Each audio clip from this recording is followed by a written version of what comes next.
Everybody, welcome to the February meeting of the Scottish Centre of the Royal Meteorological Society. You will see with me, we are joined by the first of tonight's speakers. We've got two speakers lined up for you, double trouble. So this is Megan Pearce. Megan is a business consultant at the Met Office. She works in climate science applications, so she's somebody who would be answering questions from business and industry about climate impacts. And Megan is going to tell us all about where we'll be holidaying in Europe in the future, which I'm sure we all want to know about when the wind has died down and we can get back on planes safely. Around the application of the UK CP18 to Tourist Climate Index.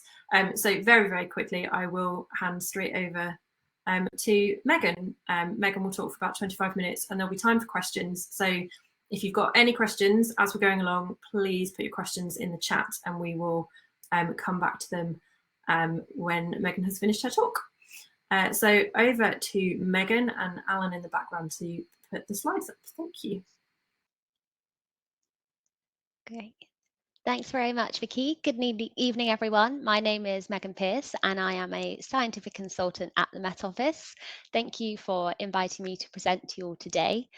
Today, I'll be presenting an overview of the Tourism Climatic Index and its application to the UK Climate Projections 2018, known as UK CP18, climate model data, in some recent work to evaluate the impact of the future climate on the favourability of tourist destinations in Europe. Since my last presentation, the industry application of this work that it was delivered under has since been published, so I'm pleased to be able to present some of the results of this study at the end. So climate is a common factor that influences the choices of holiday makers. This can be in terms of both destination and the time of year to travel due to a perceived favourability towards certain conditions and the acceptable comfort level of the tourist. We know that greenhouse gas emissions from human activities have caused and continue to cause increases in the global average surface temperature above pre-industrial levels. At the current rate, this warming is likely to reach 1.5 degrees Celsius by mid-century. Under future warming scenarios, climate differences could include increases in mean temperatures across most of the land and ocean, hot extremes in most inhabited regions, and the intensity of extreme precipitation in some places, as well as drought for others. Tourism will undoubtedly be impacted by these direct changes in climate, but also by secondary effects such as sea level rise, infrastructure damage, ecosystem changes, and food, water, and energy security, to name a few. The question we want to explore is, how will changes in climate impact destination choice by tourists? To do this, we need a metric to characterize destination favourability and a way to reliably apply this to both historical and future climate datasets across a large region. The Tourism Climatic Index is an established measure in literature that links physical climate with human comfort to assess destination favourability for tourism. It was developed for low-speed outdoor walking that would be associated with sightseeing and general light tourism activity, and that makes it a suitable index to use for macroscopic level analysis of change. It is calculated from a variety of meteorological variables, providing a single score that can be used to make objective comparisons. An overview for the method for calculating TCI is shown. So for each meteorological variable, daily data for each grid box is aggregated into monthly values. Each of those values is given a rating from 0 to 5. The ratings are combined in a weighted equation, and this gives us a TCI score of between 0 and 100. The TCI score is classified into 10 categories from impossible to ideal, and this allows us to objectively compare those TCI scores and classifications for different areas. In the study, the TCI was selected over other climate comfort indexes as part of a literature review process, due to its comprehensive inclusion of climate variables that impact tourism and the precedent in literature that it is suitable for the application to general light tourism activity. I'll now take you through each of these method stages in a bit further detail. To identify future changes, we make comparisons between historical and future periods in climate model data, and then use historical reanalysis data to validate that climate model. ERA 5 is a reanalysis dataset and it provides global coverage of many atmospheric, land and oceanic climate variables on a 30-kilometre grid for the period 1979 to within 5 days of real time. For reference, a reanalysis dataset combines models with observations and gives us a numerical description of the historical climate. The UK Climate Projections 2018, so UKCP18, these are the latest available assessment of how the climate might change in the future, using the most recent climate models from the Met Office Hadley Centre and other climate research centres. For this application, we use the regional model data, which is on a 12-kilometre grid and provides data for a number of climate variables from 1980 to 2080. The regional data is from 12 simulations driven by the current Met Office Global Climate Model. The ERA 5 data is masked to match the domain covered by UKCP18, and UKCP18 data is regridded to match the ERA 5 resolution and coordinate system. We use the ERA 5 reanalysis dataset to create a historical climatology from 1981 to 2010, i.e. we get a single TCI value for this historical period based on 30 years of monthly TCI scores that we then use to validate the UKCP18 data. We use the UKCP18 regional data to create a future climatology for 2050 based on 30 years of data between 2036 and 2065, and a historical climatology from 1981 to 2010. Once validated, this historical climatology can be compared to the future climatology to observe the projected change. I'll come back to this validation in more detail on a later slide. This is the equation to calculate the TCI with 50% of the weightings attributed towards thermal comfort, 20% each to precipitation and sunshine duration, and 10% to wind speed. There are two thermal comfort indices, and these are most heavily weighted to reflect the importance of heat comfort when undertaking outdoor activities. Firstly, the daytime comfort index, which holds 40% of the weight, is calculated from maximum temperature and minimum relative humidity. These are considered the key climate conditions that impact comfort, and they typically occur during the peak hours of outdoor tourist activity between 12 and 4 p.m. The second index is the daily comfort index. This is calculated from mean daily temperature and mean relative humidity, and is designed to reflect conditions of thermal comfort over a full 24-hour period. This index is related to the physiological effect of a cool night, hot day sequence, where you're physiologically more able to withstand an uncomfortable day following a comfortable night. Therefore, the climate variables of interest for the TCI are temperature, relative humidity, precipitation, sunshine duration, and wind speed. Unfortunately, not all of the required variables are included in our datasets, adding a layer of complexity to the TCI calculation. The ERA 5 historical dataset is missing mean relative humidity, and neither ERA 5 or UKCP18 had minimum relative humidity or sunshine duration.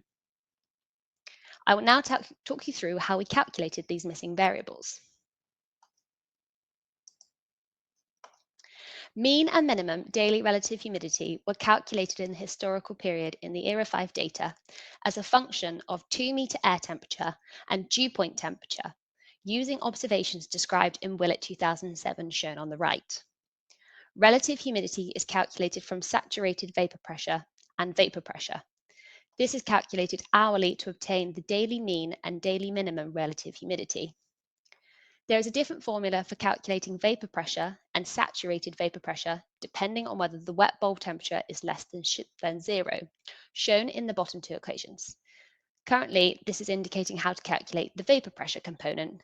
To calculate the saturated vapour pressure component, we would replace the dew point temperature with air temperature in these same two equations. In order to calculate minimum relative humidity for UKCP18, we use this observed relationship between mean and minimum relative humidity in ERA 5 over the 30-year period and each grid cell. We can then use this relationship to calculate a scaling factor and apply this to the UKCP18 monthly mean relative humidity data to get minimum relative humidity. This method does assume, though, that scaling stays constant in the future. The second variable missing from both datasets is sunshine duration. Historical observational records of sunshine duration are both temporally and spatially limited across Europe and the globe, with datasets varying across countries in both their completeness and recording methods. In order to take a common approach, sunshine duration was obtained by utilizing the inverse relationship with cloud cover, defined in equations by Amelung 2006, shown on the right. These take into consideration factors such as the maximum possible number of sunshine hours at each grid point latitude-longitude pair and the time elapsed since the winter solstice in the Northern Hemisphere. This combines cloud cover data from ERA 5 and UK CP18 with the maximum sunshine hours in order to obtain sunshine duration for each grid box.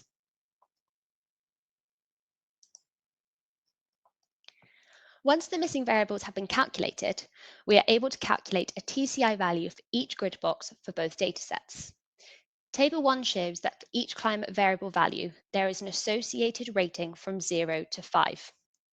The ratings are input into the TCI equation and multiplied by the climate variable weighting to produce a TCI value between 0 and 100.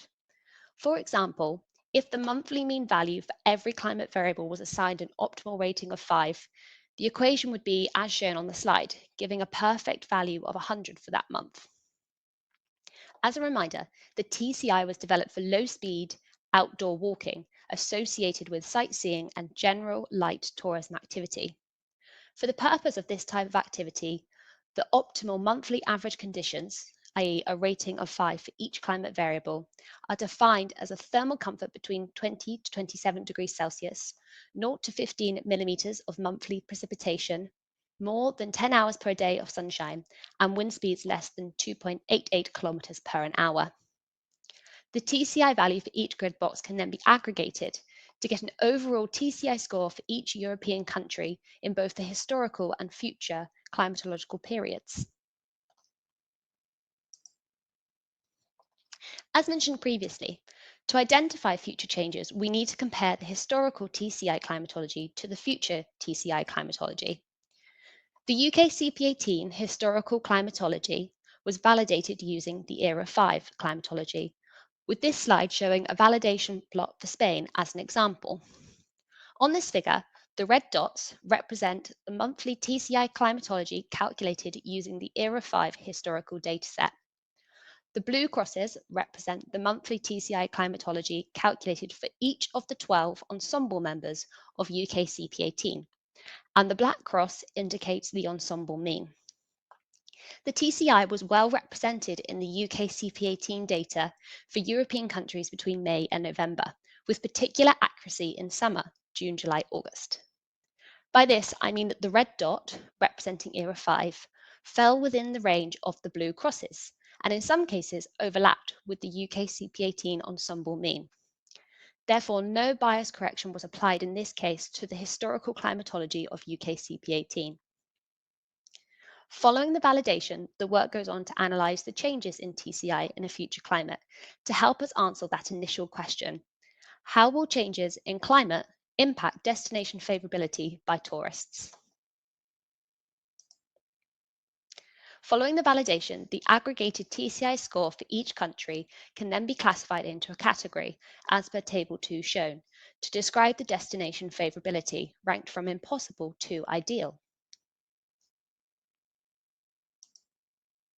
Through the application of the TCI method to such climate projections, it's possible to use TCI as an objective comparator between different seasons, geographical regions, warming scenarios, and time periods in order to understand differences in favourability by tourists. The use of these results are deemed particularly relevant for those responsible for wider sector planning, not limited to those in hospitality, recreation, and transport. The method presented today was utilised during a recent study on the climate change risks for European aviation, specifically in relation to the ECAC region. The work was funded by Eurocontrol and delivered in partnership with Aegis, and comprised of multiple work packages, including the impact of storms and wind patterns on flight operations, and sea level rise on airport operations. The Tourism Climatic Index was used in Annex 4.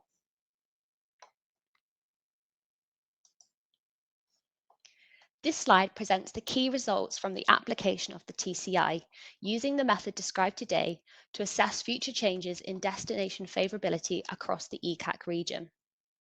The plot on the right presents the projected change in seasonal climatological average of TCI in 2050, shown in column 1, compared to the historical period shown in column 2.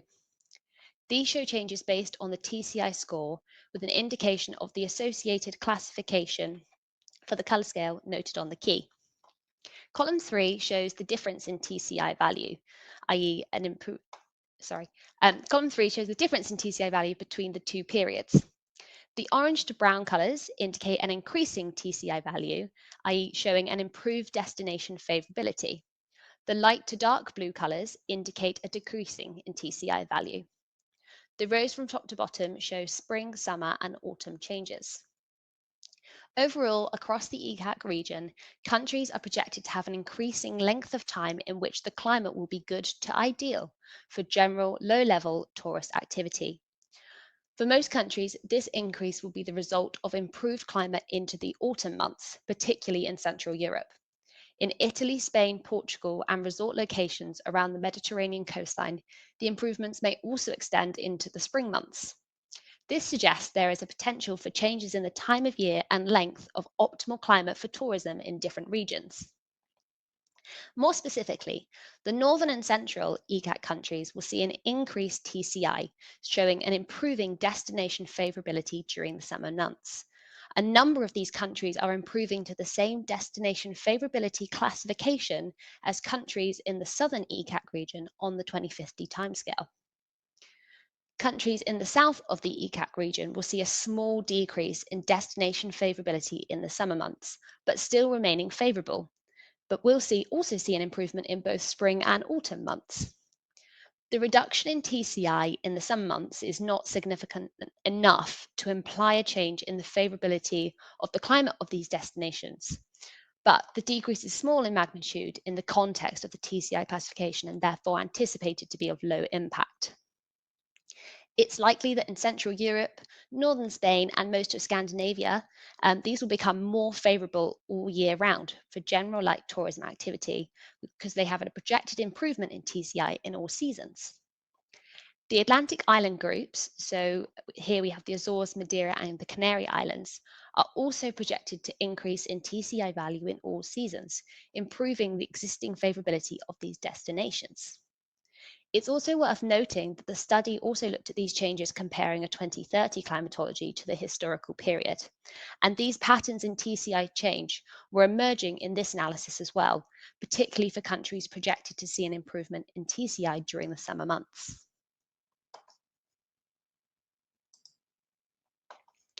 The second phase of this package looked at how trends in the Tourism Climatic Index could impact air passenger flows, showing consumer behaviour changes as a result of changing patterns in destination favourability. This section of the analysis was undertaken by Aegis, so I'll just be presenting the conclusions here, but the full methodology can be found in the linked report. So this analysis considered the following key TCI trends. This shift in time and length of optimum climate season, so an extension into spring and autumn depending on the region, and also that a number of northern and central European countries could have a similar destination favourability to Mediterranean countries and those in the South ECAC region on the 2050 timescales. The analysis found that a significant proportion of the passenger base could take advantage of this widening optimal tourism season, particularly those over 65 and adults without children or with children who are older and therefore not bound by school holidays. If tourist behaviour responds to these changes in TCI as a proxy for destination favourability, then there is a potential for summer tourism flows to the ECAC southwest and southeast regions to spread to the ECAC northwest region. For example, the analysis found that a transfer of 10% of tourists expecting to travel to the southeast ECAC region in 2050 would result in an almost 70% increase in tourists travelling to the northwest ECAC region, if this transfer was between the airports identified in this study. Additionally, it was noted, for example, that France and Germany, which are currently key origin countries for tourists travelling in the ECAC region, may see an increase in local flows in summer. Thank you very much for listening to my presentation. I've linked the full report if you'd like to read more about the wider project or this particular work package, and I'm happy to answer any questions you might have.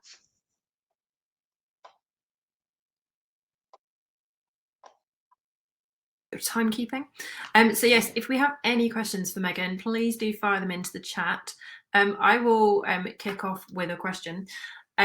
So the equation right at the beginning, i.e. the things like wind speed, sunshine duration, how does that, how would you need to edit that if you wanted to do the same analysis but look at things like ski resorts?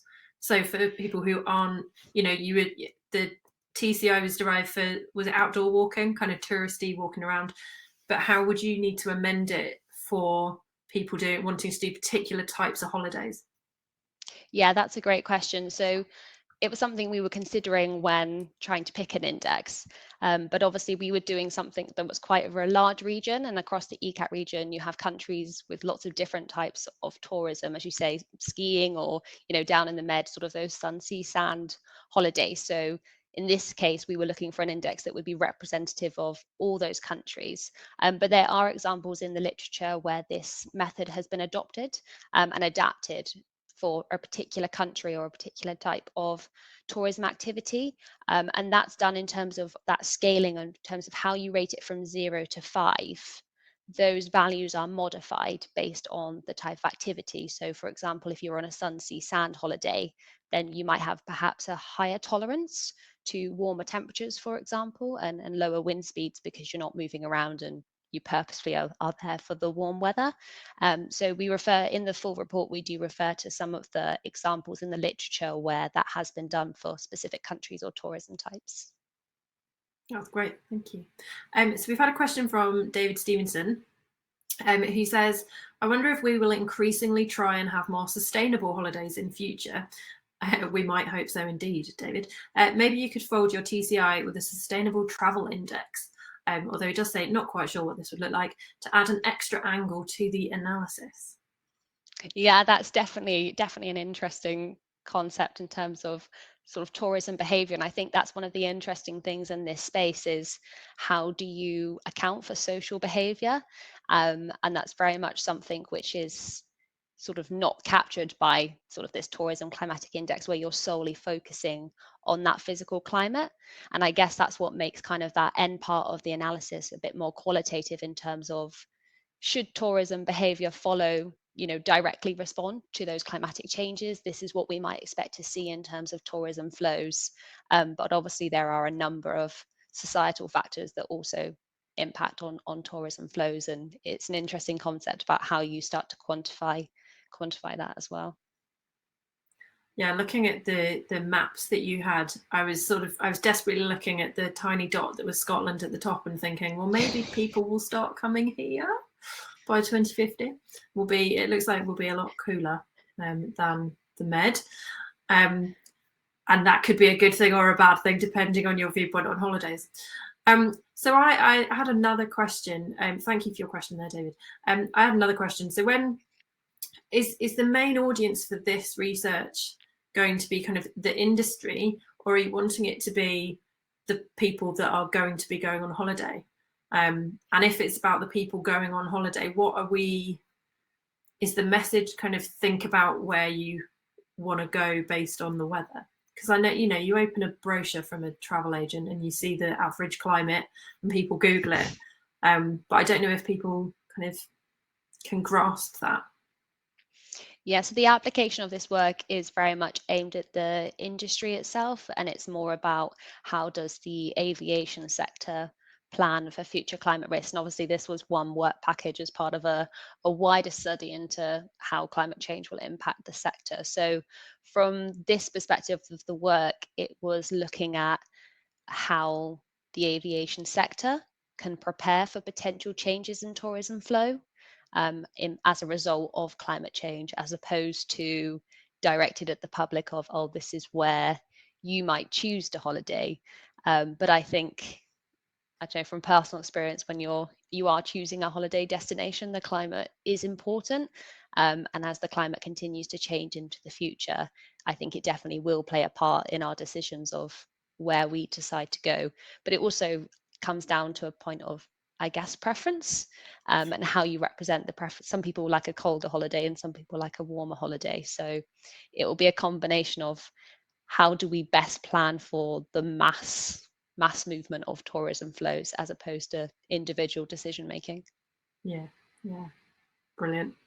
So there's another question from David, and then there's a question from Jonathan. So the second question from David there is, I also wondered which were the dominant components of the TCI. Is it mainly the T that drives changes, or is it all components?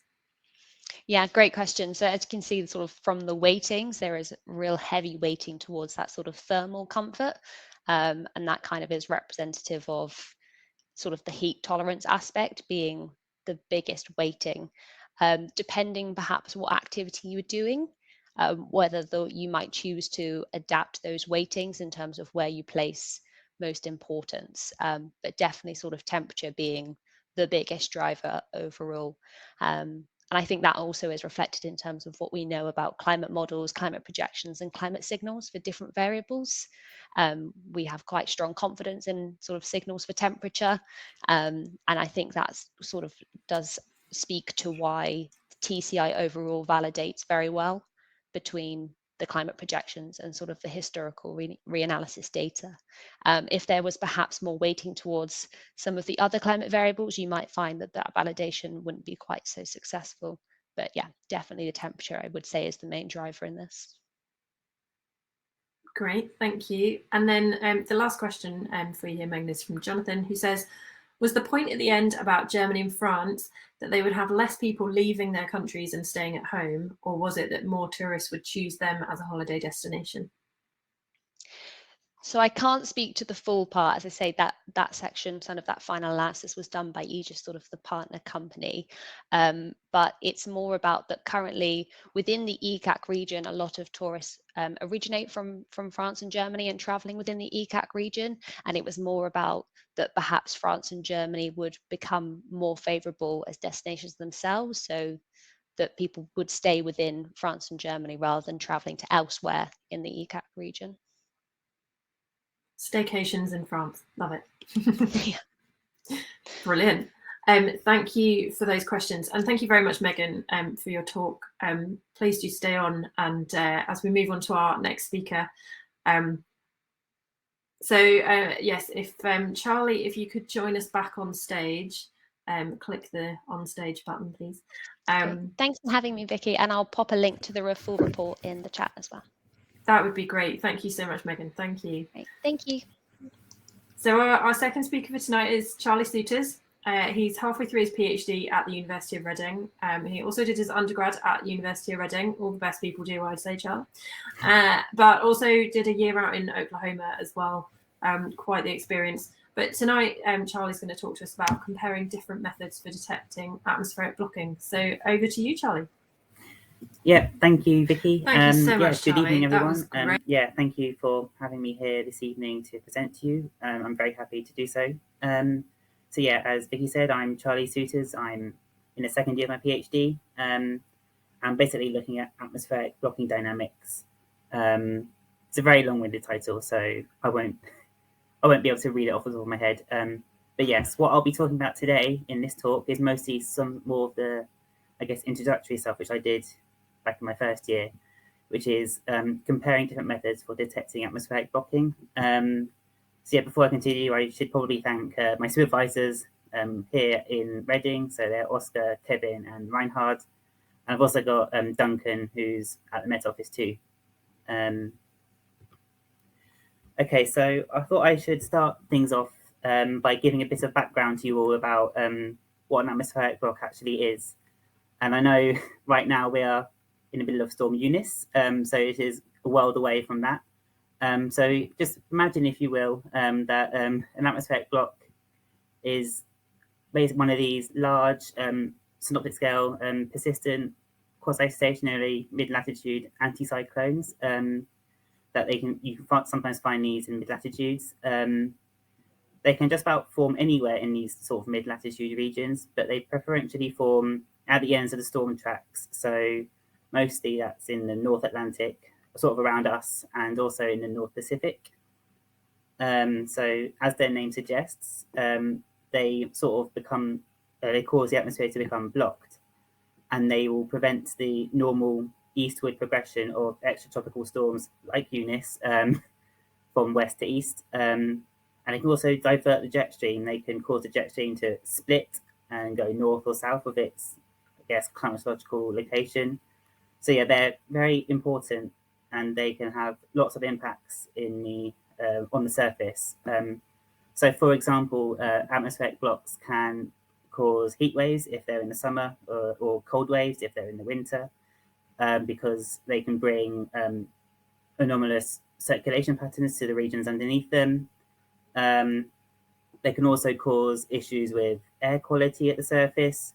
So if a high pressure system is around for long enough, under the repeated subsidence under this anticyclone, they can cause pollutants to become trapped towards near the surface, and obviously reduce air quality. You can also have impacts in terms of renewable energy generation. So these anticyclones are often very associated with very calm conditions.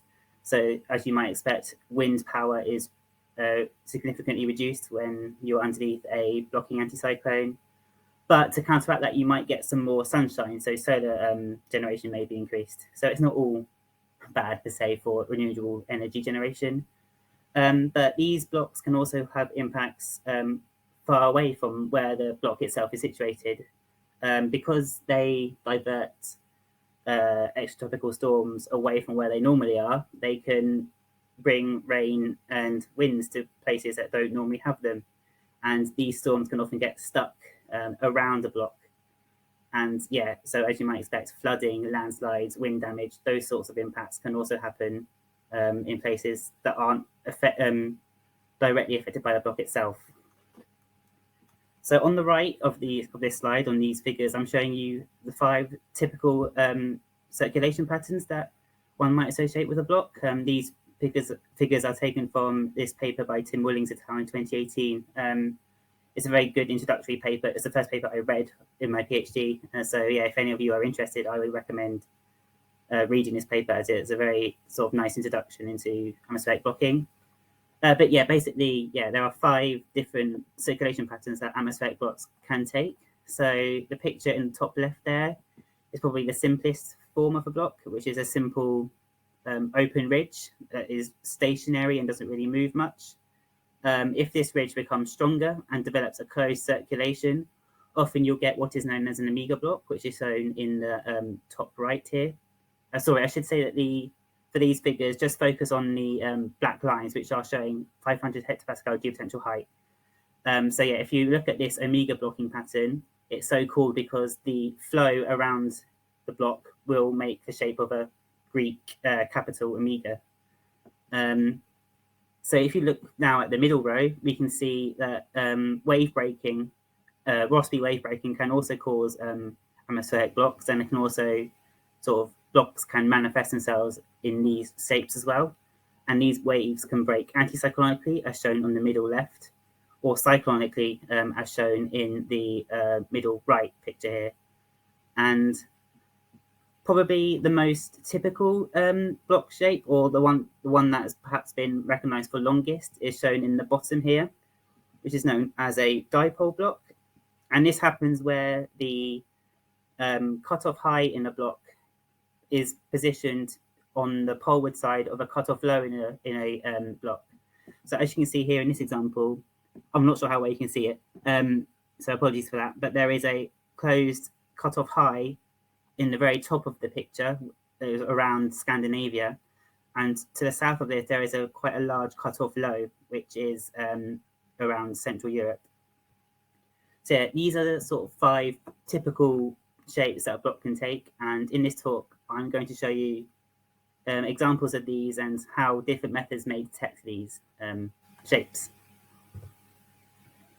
So yeah, sort of the motivation behind this talk and why my PhD exists, I guess. So as I've hopefully convinced you, blocks have a large impact on the surface, but despite this, and despite being studied for 50, 60, 70 plus years, there is still no complete robust theory as to how blocks go throughout their life cycle. And it is because of this that a blocking pattern is often said to be the least predictable weather regime in numerical weather prediction. Having said that, we do know there are some important processes involved in sort of forming and maintaining a block, and I've listed a couple of them here.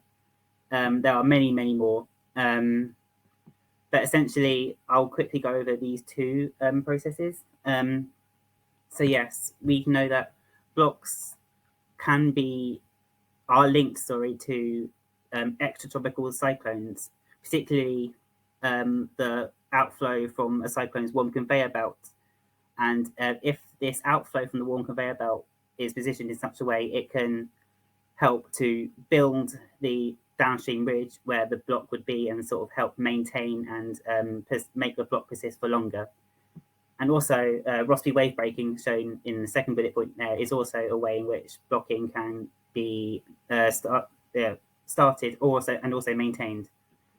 And yeah, perhaps because there are so many ways that you can define a block, and it's so difficult to pin down exactly how a block forms, there are many ways to identify a block in reanalysis and models, and like I said, I'll be showing you some of these later today. So yeah, specifically in this talk, I'll be showing you three methods to detect blocks, and I'll show you how these differ, and I'll also be showing you how blocking events may change their shape during their lifetime, and yes, how do blocking detection methods perform for each blocking shape. So yes, to start to answer these questions, we need to know how to pick out a block from reanalysis data. And yes, like Megan described, I'm also using ERA 5 data, so I will not have to go into too much detail about that. Thank you. But yes, I'm using daily 500 hectopascal geopotential height data from ERA 5, and I'm using it for basically 41 or 42 years. So I've got daily data. And from this data, I am calculating 3 blocking indices, 2 of which on the leftmost columns have been defined in previous literature, and the one on the right, which is sort of one that we've come up with during my PhD. So these methods to detect blocking are by no means an exhaustive list. If any of you have read any blocking literature, you'll know that there are many, many, many more. But hopefully this is just giving you a little flavour of what there is out there. So going very quickly over the first method, which is the AGP method. This detects blocking through the concept of a reversal of the meridional geopotential height gradient from north to south. So if you think back to the diagram of the dipole block I showed you, if you think typically in the mid-latitudes, geopotential height is highest towards the equator and then decreases meridionally, so north or south, as you go towards the poles. However, when you get, for example, a dipole block, you'll find that there is a cutoff high, and then to the south of it, where there's this cutoff low, the geopotential height will be lower. So this is where this means that the meridional geopotential height gradient is reversed, and therefore a block can be picked up using this method. Moving on now to the NOM index, as described in the middle here. This is a different method that uses a spatially invariant, smooth monthly geopotential height anomaly threshold. So this basically looks for geopotential height anomalies in the mid-latitudes that exceed a certain threshold criteria.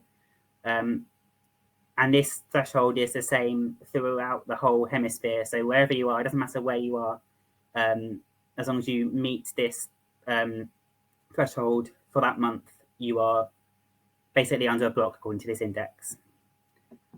And on the right, which is what I'm going to refer to as a Z star prime method, we sort of take this concept a little bit further. Here we define a block as a geopotential height anomaly from the zonal mean circulation, and this threshold value will vary in both space and time. And it considers the instantaneous geopotential height anomalies from the zonal mean, Z star, and the climatological stationary waves, so that's the time mean circulation, Z star bar. And then the anomalies that we use to determine blocks and make our blocking index are derived using this equation here in red. So yeah, we take the instantaneous anomalies and then subtract the climatology basically for each month. So yes, we do this every day, and we do this at every grid point. So like I said, this anomaly will vary in both space and time. And then, like all blocking indices, we require a persistent criterion. So generally what is done is they make sure that the grid point has to meet these criteria for 5 or more days. And I should also say that using our Z-star prime method, after a lot of playing around and sort of sensitivity testing, we have determined that if the Z-star prime value is above 100 meters for 5 or more days, we'll say, yep, that's a block for that grid point. And we take it from there, really. So on this slide, I'm going to quickly discuss why the climatological stationary waves are important to consider when we are using the Z-star prime method. So these plots here show the monthly climatology of Z-star. So these are the anomalies, the geopotential height anomalies at each grid point from the zonal mean. So you can quite clearly see here that there are some ridges and troughs that are detected in this method. So for example, if you look at January, you can see that the northwestern Atlantic and Europe and sort of whole of Eurasia, it's under a climatological ridge. And then similarly, if you look at near Japan and the Northwest Pacific, that's under a climatological trough in January. So this is important to consider. So when we subtract these patterns from our anomaly calculations, we will be detecting or picking up sort of conditions that are outside of climatology, and blocks are themselves are features that aren't climatologically found all the time. So this is really important to consider. And this means that this blocking index performs more fairly for all times of year and all locations than other methods perhaps might. So yeah, in fact, in my original version of this presentation that I gave back in June, I was not considering these Z-star bar values. So I was not considering these anomalies, these stationary waves, and I was getting unrealistically high blocking frequencies in winter months. So yeah, this was all simply just a reflection of climatological ridging found here in winter.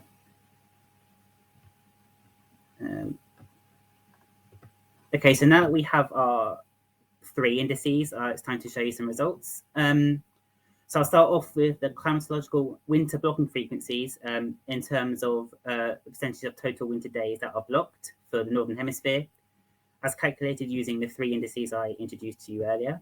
So I'm showing the geopotential height reversal, gradient reversal methods, AGP index on the left, the spatially invariant anomaly method or anom index in the center, and then our new Z-star prime method on the right. So climatologically, winter is the time of year with the most blocking, according to the anom index and the Z-star prime method. And as a general rule of thumb, we find that the anom index and the Z-star prime index show roughly similar blocking frequencies, but the AGP index only shows around half as much. And so if you look at the color bars I've chosen to plot these on, that's also reflected there. So just because you might think, it looks as though they're the same color doesn't mean that they are suggesting the same amount of blocking, let's say. But yeah, what all 3 indices show is that there are 2 main blocking maxima. So there is one area in the European Atlantic region and the Pacific/North America region where blocking is most frequent in winter. And then using, I guess the norm index and the Z-star prime methods also hint at maybe a third maximum around the Ural Mountains in Western Russia, as a third maximum for blocking climatologically. So yeah, we can see that around 14 to 16% of winter days are blocked in the European Atlantic sector, which is where I'm going to be focusing my talk on for the rest of the talk. So yeah, around 15% of winter days are blocked here, whereas for the AGP index is around half as much. And this discrepancy sort of highlights why blocking is so problematic to study and predict, because yeah, the blocking frequency changes vastly depending on how you choose to define it. So moving on quickly now to the summer climatology. Again, we see, again, the three indices are picking out the same areas, which is good. But again, they differ in terms of frequency. In fact, summer is the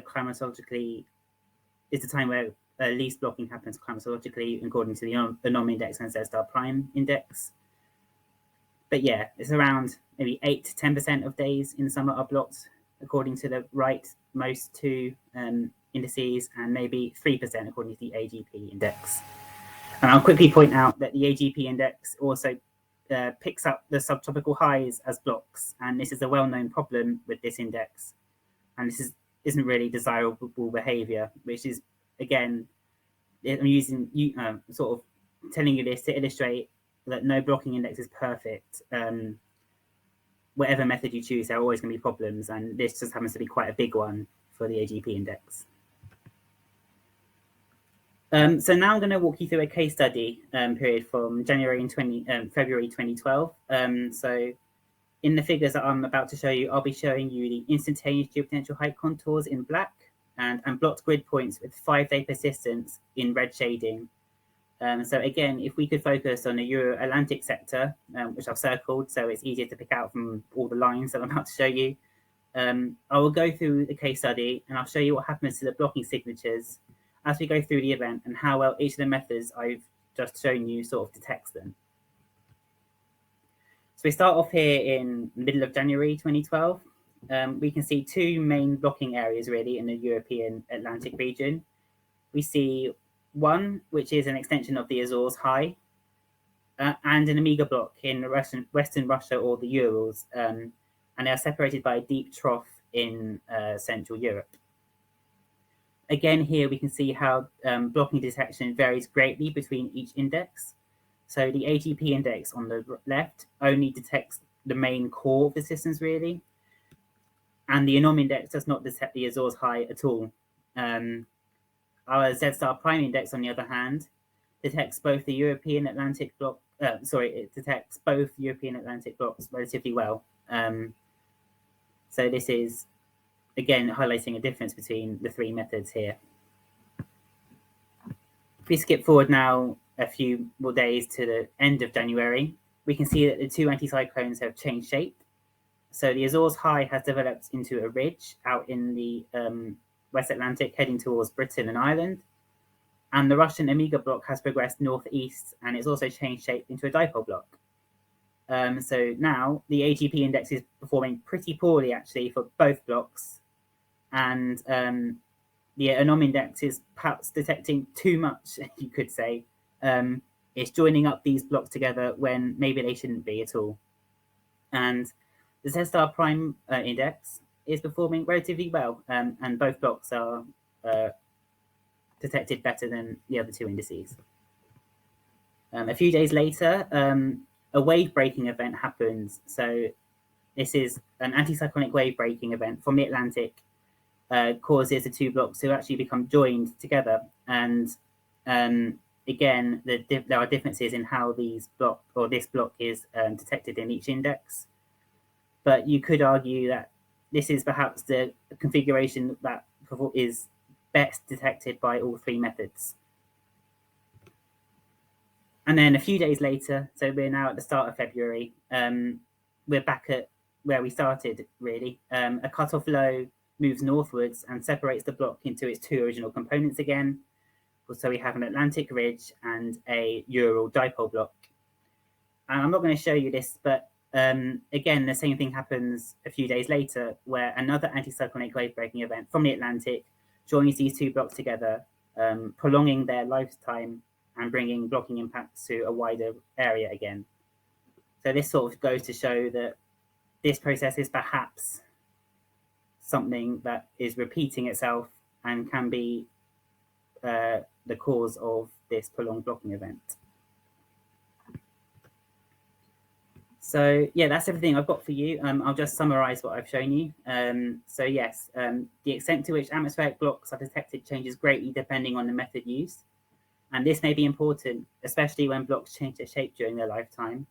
As focusing on one method may mean that a blocking event is then missed. And then, so when you're going to analyze blocks in your research or whatever, you may miss out some events, and they may be important events as well. So it's very important that you try and detect as many blocks as possible.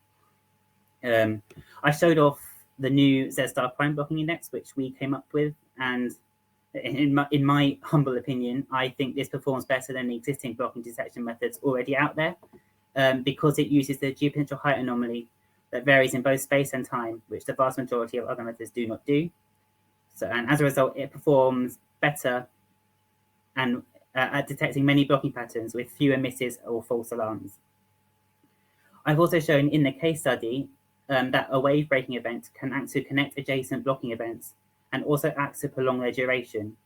And again, these events are picked up to differing degrees depending on the method used to detect these blocks with. And in terms of future work, some of this I've already started, as it's been a while since I gave this talk last. So watch this space if you were interested and want to find out more. But yeah, basically I want to find out why certain blocks persist for as long as they do. Are these a result of multiple processes combining, or are they a constant re-intensification of a single process? So for example, constant wave breaking, which acts to make a blocking event last longer. And I guess part of this research, I have been or will be looking into whether certain locations and seasons are more prone to longer blocks.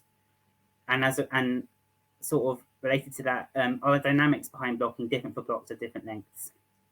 And I've already started this, but I've been tracking these Z-star prime anomalies that form part of these blocks using an objective feature tracking algorithm. So this work is ongoing. So like I said earlier, watch this space if you were interested, because there may be future talks where I go into more detail about why these blocks may persist for longer in certain regions. And with that, that's all I've got. So yeah, thank you all for listening, and I'm happy to take any questions or comments you may have for me. Great. Any questions, please pop them in the chat. Straight in there, Jonathan, with a question. Is there any contemporary recording of whether a block is present that can be used to validate Z-star prime? So generally, no. Again, I guess this depends. This is because there are so many ways you can define a block that one method may disagree with the next. So you're never going to get consistency. But saying that, there was, I can't remember who did it, but there was a study, I don't know, it came out 12 months ago, where they were looking at European blocking events, and they created, I can't remember how they described it, but it's essentially like a document or a record of all the European blocks that they were, I guess, accepting as the standard to compare not future work, but other works to. But, you know, generally as a whole, I guess the only way to do this is to perhaps subjectively trawl through daily plots of geopotential height or surface pressure to see where a block happens, because I'm hoping that this sort of came through in my talk, but there's no one method probably going to pick up all of the blocks. So so yeah, this is a really good question, and it's going to be really, really hard to do that, essentially.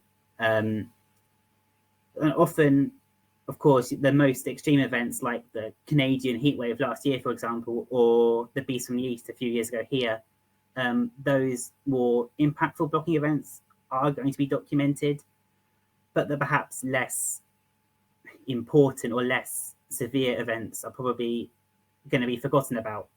So yeah, to answer your question, no, because it's very, very difficult. Brilliant, thank you. Question from Dave Stevenson around other future work. Have we seen trends in blocks over the Era 5 time period, and do we expect changes in the future? Yes. Off the top of my head, I can't remember the trend in the Era 5 period because that's not what I've been focusing on for now. But in terms of in future, yes, it is expected to change. Although I should caveat this with saying it is uncertain. But more recently, I guess studies have been reaching an almost consensus that blocking is perhaps going to become less prevalent in future. And that's probably down to the, no, let's get this right around. I believe it's going to be that the blocks themselves are not going to become they're not going to become less persistent, but there's just going to be fewer events. Again, that Tim Willings paper I mentioned at the start does go into this in a bit more detail. So I can put that reference in the chat if you would like more. But yes, essentially, blocks are probably going to become less common in future. This is mostly agreed on, but there is perhaps still a little bit of uncertainty in that. And that's because we still don't know entirely what's going on with them now. So when they get to the future, it's going to perhaps be, yeah, I would still interpret their results with a grain of salt, really. That kind of, thank you. That as Dave says, I'm sure it's tricky. I was going to ask, is the end goal with understanding blocking better, is that for forecasts, or is it for the longer term climate projections? So, you know, next time Megan does another run on what's going to happen with tourist comfort, are we going to see new science from you included? I mean, I guess, yeah, my results could be hopefully be used to maybe improve forecasts, because at the moment I am looking into the amount of anomalies, or so individual features that are part of an individual blocking event. And so yeah, if we find that there are some longer blocks going to have 2 or 3, for example, different individual features going into them, and we can do some experiments by looking at why these are the case, then yes, we can perhaps, hopefully, my results can be used for improving forecasts. But also, yeah, if my research gets a little bit of a better grasp on why blocks may persist longer than others, we can perhaps infer from that how these may change in a changing climate. So we can also use these for hopefully better climate predictions. I guess it's still a bit up in the air at the moment exactly where the direction of my PhD is going to go in that regard, but I will find out very soon. So again, watch this space, I guess, is my message there. But yeah, yes, quite feasibly, there are many routes I could go down, but it's just going to be a case of me not having enough time to do both. Yes, yeah. And by the way, kudos on the up in the air pun. Well that wasn't intentional. I wish it was. No, you need to keep that in for a next presentation. Keep that in, it's good. So we've got a question here from Natalie, who says, is blocking important in the Southern Hemisphere? Yes. So blocking does happen in the Southern Hemisphere. It's generally not as important as in the Northern Hemisphere, because the regions in which blocking happens in the Southern Hemisphere is generally over ocean, because there's less landmass over there. So yeah, you're not going to get as many, I guess, noticeable or impactful surface effects on blocks. But blocks can be observed in the New Zealand, Australia area at certain times of year. But again, the way it depends on how you detect it. Because I have briefly looked at the Southern Hemisphere, and the indices, I think it's the AGP in particular, performed really, really badly at detecting these blocks in the Southern Hemisphere. So yeah, there has been generally less work on blocks in the southern hemisphere just because there's fewer people there that can be impacted.